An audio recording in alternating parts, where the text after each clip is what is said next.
One of your questions is going to ask you to identify whether or not a situation is binomial, and then explain why. If it's not, explain why. And I've got two examples here for that.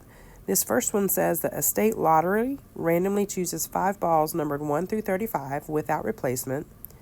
You choose 5 numbers and purchase a ticket.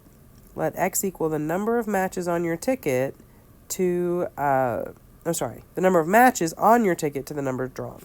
So how many of your numbers that you picked match the ones that are drawn? So is this binomial?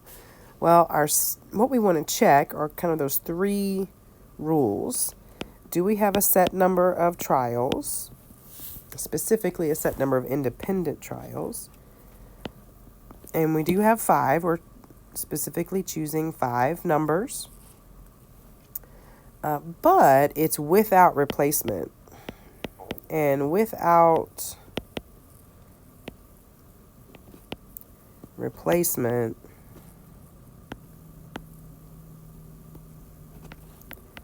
means it's not independent. So we can kind of stop there.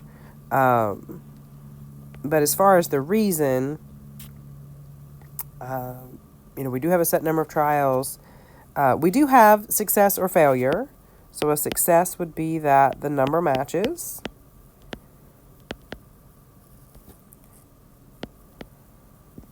A failure would be that the number, the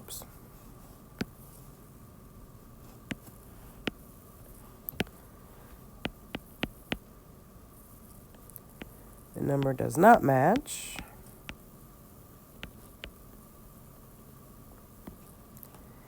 But where we really fail is that probability of success, which is our lowercase p,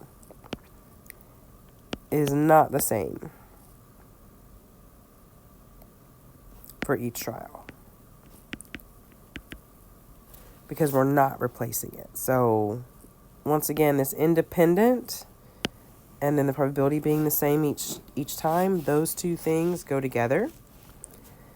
I believe all of the possible questions that you'll have on this one, you'll only have one like this, but you might get different reasons. But each one of them is a multiple choice. And so, it's no because there's not a set number of trials, or possibly no because there's not exactly 2 outcomes, success and failure. Or it could be no because the probability of success is not the same for each trial. Or it could just be yes, it is binomial. And all the conditions hold. So just make sure that you know those conditions. That's going to be something that I'm going to ask you for on the on-paper portion anyway. So hopefully you have those on your note card. That way you can use them for, questions like this, as well as getting those on-paper points for writing down those 3 main conditions. All right, for this second example, we're told that 26% of U.S. adults say that they are more likely to make purchases during a sales tax holiday. We're going to randomly select 10 adults. Is this binomial? If so, identify P, Q, and N. If not, explain why. Well, so we do have a set number of trials, so we're randomly selecting 10 adults. And if it's random, then we can assume that it's independent.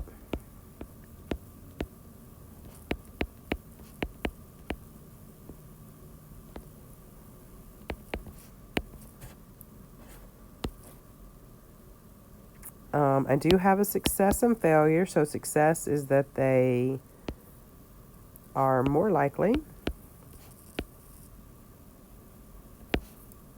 And then a failure would be not more likely.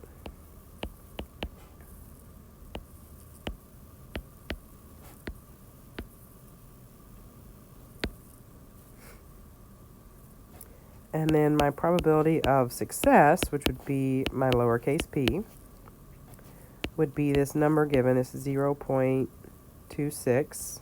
That'd be our 26%. So P, remember Q is 1 minus p. So in this case, that would be 1 minus 0.26, which would be 0.74.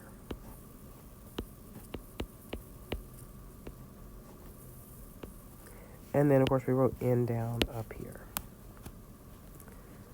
So this one is binomial. All right, so if you can remember how to check those three conditions, then you should be okay with that question.